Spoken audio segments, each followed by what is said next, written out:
Hi, welcome to section 1.2, Enter VR. Today we'll be doing something very exciting, playtesting our VR game. So grab your headset and get ready to have some fun. Depending on what headset you have, there will be different steps for you to take.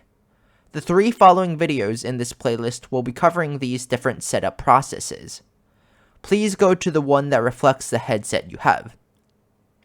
If you have a tethered headset, like an Oculus Rift, HTC Vive, or Valve Index, please go to the video for tethered headsets.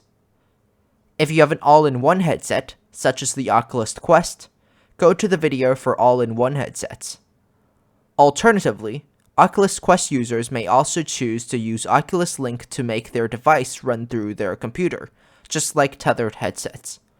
This is the preferred method, because it makes testing way easier, but requires you to have an Oculus Link cable, which is just a long USB cable, or a 5 GHz router. If you choose this method, go to the video about Oculus Link. Okay, so go to the video for your device, and I'll see you there.